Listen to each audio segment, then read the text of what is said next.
அனைவருக்கும் வணக்கம். இப்போ இதில் இன்டிஜர்ஸ் அடிஷன் மல்டிப்ளிகேஷன் ரெண்டுத்துக்குள்ள சிமிலாரிட்டி டிஃப்ரென்ஸை இந்த வீடியோவில் பார்க்கலாம். ஸோ இப்போ இதில் அடிஷன் நான் ஒரு பக்கம் போட்டிருக்கேன், மல்டிப்ளிகேஷன் போட்டிருக்கேன். ஸோ ஃபர்ஸ்ட் அடிஷனில் ப்ளஸ் ரெண்டுத்தையும் கூட்டினா ப்ளஸ் தான் வரும்.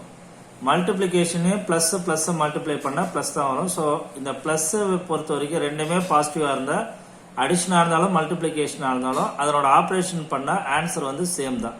ஸோ ஆப்ரேஷனா 5 + 3 8, 5 3s are 15. ஸோ அடுத்தது பிளஸ்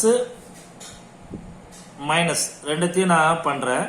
அப்போ சப்ட்ராக்ட் ஒரு சைன் ரெண்டு டிஃப்ரெண்ட் சைனா இருந்தா பெருசுலேருந்து சின்னதை சப்ட்ராக்ட் பண்ணிட்டு பெரிய நம்பரோட சைனை எழுதணும்.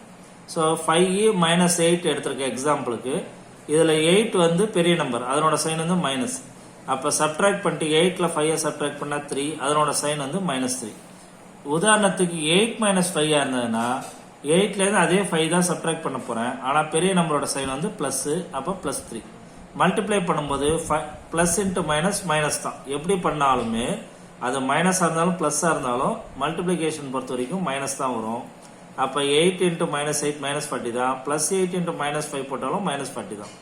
அடுத்தது சப்ட்ராக்ட் அடிஷன்ல போலாம். ஃபர்ஸ்ட் சைன் மைனஸ், ரெண்டாவது பிளஸ். அப்ப இது ரெண்டுத்திலயும் ஒரே கான்செப்ட் தான். இது ரெண்டுத்துக்கும் ஒரே கான்செப்ட் தான். என்னன்னா பெரிய நம்பர்ல இருந்து சின்ன நம்பரை கழிச்சுட்டு ரெண்டு டிஃபரெண்ட் சைனா இருந்ததுன்னா பெரிய நம்பரோட சைன் போடணும்.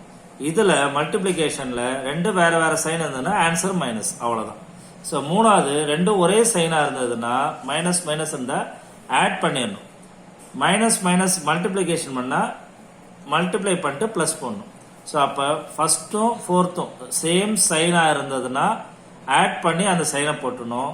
சேம் சைனா இருந்ததுன்னா மல்டிப்ளை பண்ணி பிளஸ் போட்டணும். டிஃபரெண்ட் சைனா இருந்ததுன்னா பெரிய நம்பர்ல இருந்து மைனஸ் பண்ணி சின்ன நம்பர் போடணும். டிஃபரெண்ட் சைனா இருந்ததுன்னா மல்டிப்ளை பண்ணி மைனஸ் பண்ணணும். தேங்க்யூ.